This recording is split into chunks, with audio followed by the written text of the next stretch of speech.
Hello, buddy. Welcome back to the Tin Man's Core channel. I'm your host, Jeffrey Tin Man Taylor. Today, I'm reacting to my second Midnight Tales video for you guys, and this one's titled For Creepy True Highway Horror Stories. So, without further ado, I'm going to turn these lights back off, move the camera up here for you guys, and let's get this reaction on the road and in the bag. Okay, here we go.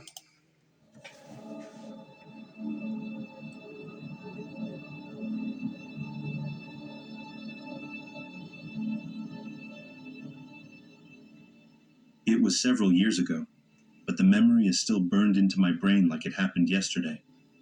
Recently, something made me think about it again, and I had to ask my wife if I had imagined the whole thing, because it was that bizarre. But no, she remembered it exactly the same way. It was a scorching hot night, close to 100 Fahrenheit, even though the sun had been down for hours. Jeez Louise, 100 degrees Fahrenheit, and the sun ain't even out. Whew. I'll be staying inside in the air condition on full blast. My wife and I were driving along a quiet road just north of the Mexican border, a stretch of pavement we had traveled almost daily. It was familiar, but that night, it felt off in a way I couldn't quite explain. The road was mostly empty, lined with a high wall on one side and an open field filled with large rocks on the other. It wasn't well lit, and there were no other cars in sight. Normally, we'd have music playing, but the radio had been acting up, cutting in and out, so we had turned it off. That left us sitting in heavy silence, listening only to the sound of the tires on the pavement. It was one of those nights where the air felt too still, too quiet, like something was just waiting to happen. That's when we saw him. A man was lying face down in the gutter, right at the edge of the sidewalk. He was wearing a light blue button-down shirt, blue jeans, and brown shoes, completely normal clothes, nothing ragged or torn. But what struck me was that his clothes were clean. If he had collapsed or had been hit by a car, there should have been dirt, blood, something. I was thinking the same thing, because if you see a body laying in the gutter near the road, I would have probably thought that he got hit while walking on the road, or he passed out like you said. But if he got hit by a vehicle, it would have been some blood or scrapes on him. Yeah, something's fishy here. But he looked pristine, like someone had gently placed him there. It all happened in the span of a few seconds, but it felt like time slowed down. My wife immediately said we needed to stop to check if he was breathing. Instinctively, I slowed down, but my gut was already screaming at me that something was wrong. Before I could even think about it, I told her, "Stay in the car." She must have heard the edge in my voice because she didn't argue. Instead, she started looking around, trying to see what I had felt. That's when we really noticed the details. There were huge boulders from the field that had been dragged close to the road, but not naturally. There were fresh streaks of dirt, like someone had recently moved them. And then, just beyond the boulders, a faint blue light flickered.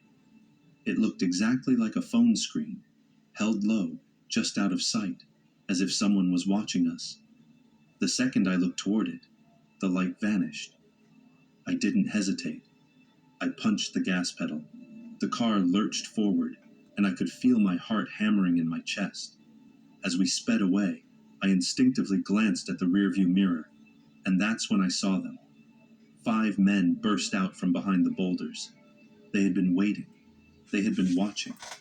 And when they realized their trap had failed, they stopped mid-stride, just standing in the dark, watching us drive away. One of them reached down and helped the man in the gutter up. He was fine. It was a setup. For a few minutes, we didn't say a word. My hands were gripping the steering wheel so tightly my knuckles were white. My wife was sitting stiffly in her seat, eyes wide, breathing too fast. When we reached our destination, I immediately grabbed my phone and called the police. I gave them the exact location, described what had happened, and waited for some kind of urgent response. Instead, the officer on the other end just sounded tired. "Yeah, we'll look into it," he said, with absolutely zero urgency in his voice. It was clear they weren't going to do a damn thing. I was still reeling from the adrenaline dump when, a few days later, I saw a news report. There had been an attack in town late at night. A driver had stopped when they saw a man lying in the road, thinking he was injured, and was immediately ambushed by multiple attackers. Somehow, the victim managed to escape. The news didn't say exactly where it happened, but I knew. It was that same road, that same setup. That could have been us. Even now, years later, I still wonder what would have happened if I had stopped, if I had gotten out of the car, if I hadn't noticed the boulders, the phone light, the off feeling in my gut. We were seconds away from a completely different ending. First of all, I say, yeah, that phone light being there, the boulders that look like they're moved by men. So somebody was hiding behind there waiting for you to see if that guy was okay. And then when they lunged out behind their boulder hiding spot, they would have probably attacked you and robbed you of your valuables or took the car. You never know. And I wish that the cop that he was talking to would have taken it more seriously. All right, let's check out the next highway story.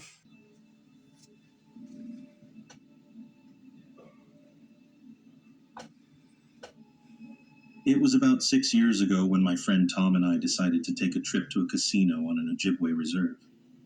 We were staying at my parents' cabin for the weekend, and since the casino was about 40 minutes away, we figured we'd kill some time, maybe win a little money, and grab a good meal while we were at it. The drive there was easy enough, but that stretch of highway was eerie at night, completely surrounded by thick forest, with no streetlights and barely any traffic. Just an endless dark road with nothing but the headlights cutting through the night. And that's always spooky too, because if you're just going through a dark, unlit road with a bunch of trees on the sides, you don't know who or what would just jump out of the woods. That's why I always be on alert. We ended up having a pretty solid night at the casino. Won some money, played a few table games, had a nice dinner, and before we knew it, it was already past 1 a.m. Definitely later than I would have liked, considering how dark the drive back was going to be. But there wasn't much we could do about it, so we got in the car and started heading back. For the first 20 minutes, we didn't see a single other car, just the road, the trees, and the occasional flicker of wildlife off in the distance. Then, just as we were approaching a hill, I saw something reflecting in the dark. 2 green orbs just off the road. Deer. I slammed the brakes and waited. Sure enough, a small herd of them crossed right in front of us. Once they were clear, I started up the hill again, going slow since we had just stopped. See what I mean? You see glowing eyes shine, you know that's some sort of animal. Just let them pass and keep going. Because it'd be kind of scary if you just kept on going and all of a sudden the animal just jumps right in front of you and then hit your vehicle. Always got to be careful. We had just reached the crest of the hill when Tom suddenly yelled out, "Holy shit!" Right in front of us, walking directly down the middle of our lane, was a young woman. She was maybe 30 feet away, walking towards us. I slammed on the brakes again, and we came to a stop just 10 feet from her. But that wasn't the worst part. She was barefoot, dressed in a thin white nightgown, her pitch-black hair hanging down her back. And she didn't react at all. She just kept walking forward, completely expressionless. Tom and I sat there frozen. It was one of the creepiest things I had ever seen, like something ripped straight out of a horror movie. I'll say, at first I'll be thinking, did she escape from a mental asylum, hence the white gown? I mean, that could be a good possibility, but that's just spooky. You just see somebody like that walking, not even flinching when you go around the curve and see her. Really spooky. We expected her to stop, maybe come up to the window and ask for help, but she didn't. She walked right up to my car, her blank eyes staring straight ahead, and then, without hesitation, she dragged her hand along the driver's side door as she continued past us. The sound of her fingers scraping against the metal made my skin crawl. Tom panicked immediately. "Dude, let's go." Let's just get the hell out of here. And honestly, every instinct in me was screaming the same thing, but something felt off. I don't know if it was guilt or curiosity, or maybe just the sheer weirdness of it all, but I couldn't shake the feeling that I needed to check on her. I looked in the rearview mirror. She was still walking down the road, moving like she was in a trance. I turned to Tom. I'm gonna ask if she's okay. Tom snapped his head toward me. Dude, are you insane? Just drive. Just leave her alone. But I had already made up my mind. I flipped on the hazards, opened my door, and stepped out. The car's interior lights barely did anything, but the blinking orange glow of the hazards let me see her silhouette moving down the hill. I hesitated. Then, half yelling, I called out, Hey, are you all right? She stopped walking, didn't turn around, didn't move, just stood there, completely still. The silence stretched on too long. Tom, now completely freaked out, got out of the car and walked around to stand next to me. We both just stood there, waiting. Then she screamed. It was loud, sharp, and inhumanly high-pitched. We didn't wait to find out what happened next. We bolted back to the car, jumped in, and sped the hell out of there. Tom chewed me out the whole way back to the cabin. I told you not to stop. What the hell was that? Dude, she wasn't normal. And honestly, I had no argument. We didn't see a single other car for the rest of the drive. To this day, I have no idea what that was. Was she lost? On something? Sleepwalking? Or was it something else entirely? All I know is that I never want to see anything like that again. Your friend tried to warn you that something was off about her, and you did not listen. You had to get out and see if she was okay, which I understand completely. You see somebody on the road, they might need help. It's always good to check, but you don't know what their intentions are. And I was thinking that girl might have been heavily on drug use, or she ran away from a mental place. And when he said that she might be something else, you might be right. She might be a ghost of somebody that got killed out there. I don't know. It's just a lot of red flags up in the air on this story. And it's really spooky, too. I'll call the cops to see if they can check that area to see what that girl's up to on the road.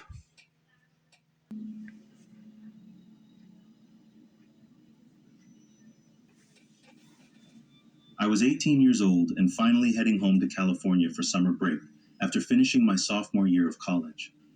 It was a long 9-hour drive, so I did what any young, dumb, and caffeine-fueled college kid would do. I stocked up on energy drinks, soda, and snacks to keep me awake. I left pretty late, right after dinner with some friends, planning to drive straight through the night and get home by morning. Everything was going smoothly, and I was making great time.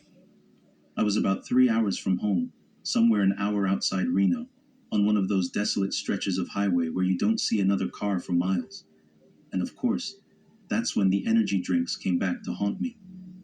The urge to pee hit me hard.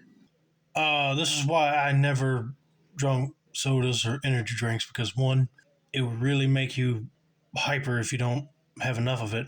And two, like you just said, you gotta pee nonstop. I can see my heart jumping like crazy with that combination. And I instantly regretted not stopping at the last gas station 45 minutes ago when I had the chance. Just when I thought I might have to pull over and water a bush, I saw a sign for a rest stop ahead. Perfect. I took the exit and pulled in. The parking lot was almost empty except for 2 vehicles, a beat-up sedan that looked like it had seen better days, and a Sprinter-style van parked on the other side. I didn't think much of it. I was laser-focused on making it to the bathroom before I embarrassed myself. I hurried inside, took care of business, and was just about to flush when I heard the bathroom door creak open. I froze. Now, I'm not a small guy, but I'm not exactly built for a fight either. 1,000 horror movie scenarios ran through my mind as I braced myself for some Michael Myers type situation. I slowly pushed open the stall door and saw a regular-looking dude standing near the urinal. He was average height, wearing mechanic-style coveralls with grease stains all over them. He looked up, gave me a friendly smile, and went back to doing his thing. I exhaled and told myself I was being paranoid. I walked over to the sink, washed my hands, and was about to leave when he suddenly spoke. His voice was low and gravelly, almost like he had a permanent smoker's rasp. "You like dogs, man?" he asked casually as he scrubbed his hands under the faucet. I hesitated. Something about the way he said it felt off. Still, not wanting to be rude, I forced a smile and replied, "Yeah, man, dogs are cool." Then I turned toward the door, ready to get the hell out of there. Big mistake. Before I even made it a few steps outside, he was right behind me, practically on my heels. "I got a new puppy," he said, his voice too eager, too forced. "Real cute. Want to see him?" Instant panic. My creeper radar was going off like crazy. Mine will be going off too, because I bet you he probably don't have one. He's just doing that to lure you to his van and kidnap you. Just get back to your vehicle and go. I gripped my keys in one hand and had my phone in the other, my mind racing through all the worst-case scenarios. "No thanks. Gotta get going," I said quickly, fumbling to get into my car. But before I could shut the door, he grabbed it. He was strong. Despite being a bit smaller than me, he yanked the door open with ease, keeping me trapped. That's when he leaned in and said something that made my blood run cold. "By the time the cops get here, you'll already be dead." Everything in my body screamed run. Without thinking, I kicked out hard, my foot slamming into his stomach. The force knocked him flat on his ass, and I didn't wait around to see what he did next. I yanked the door shut, locked it, and floored it out of there. As I peeled out of the parking lot, I saw him scrambling toward his car. I didn't wait to see if he was going to follow me. I just drove like hell, checking my rearview mirror every few seconds, fully expecting to see headlights chasing me down the highway. For the next 3 hours, my heart didn't stop racing. I was convinced that at any moment, he'd come speeding up behind me, run me off the road, and finish what he started. When I finally pulled into my driveway, my dad was still awake, waiting for me. I told him everything, still shaking, still running through every awful scenario in my head. But instead of calling the cops, he just shook his head. "Nothing they can do now," he said. "You got away. That's what matters." Maybe he was right. But from that night on, I never stopped at a rest stop after dark again. That guy's dad is right. There's nothing that the cops can do since he got away. But yeah, once he said there's nothing that the cops can do, you'll be dead. Anyway, back over at the rest stop. He knew that that guy won't taking his bull crap about having a dog. He was just going to threaten him anyway. But still, once you kick that guy away from your door and hightail it out of there, I would still call the cops to let them know what happened and what highway restaurant he's at. But if he's already gone, tell him what vehicle he's driving so they know what vehicle to look for and what vicinity he's at. Then he won't hide for long. I'm just glad that guy did get out of there unharmed otherwise.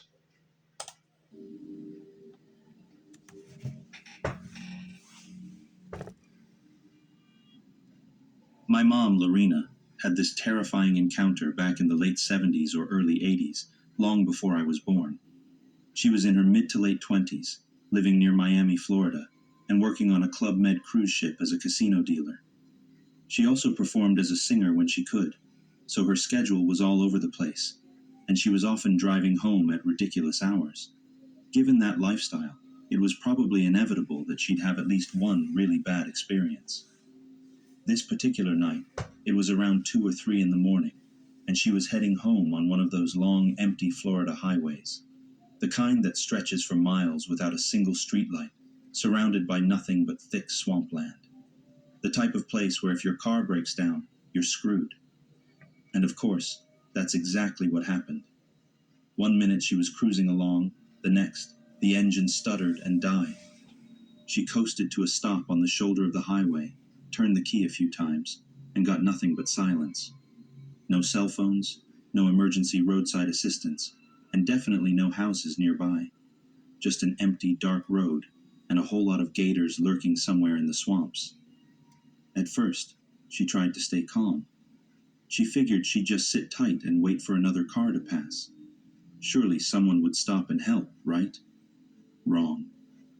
Minutes passed, then an hour. Nothing. She started realizing that, at this time of night, most people probably assumed she was either waiting for a drug deal or that stopping to help her might put themselves in danger. Either way, nobody wanted to get involved. And then, finally, a car pulled over. It stopped about 400 feet behind her, sitting in the shoulder with its headlights still on. At first, she felt a wave of relief. Someone had actually stopped. Maybe this person could help get her car running or give her a ride into town. First of all, I'm mad that all the other cars just pass her because, what, they think that there's a drug deal about to happen? Are you kidding me?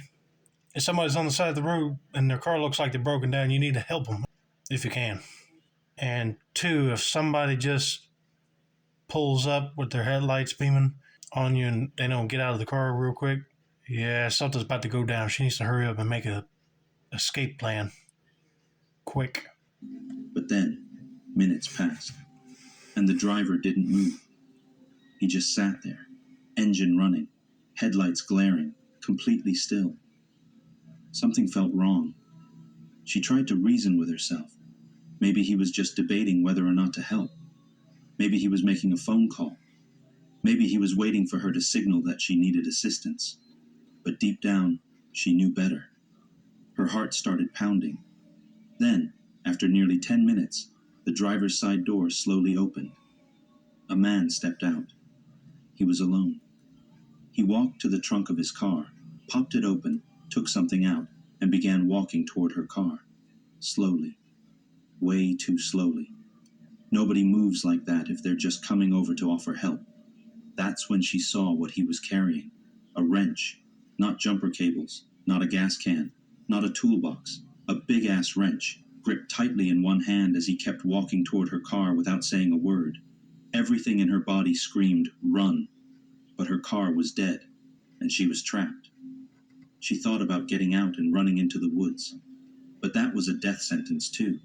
Gators, snakes, God knows what else.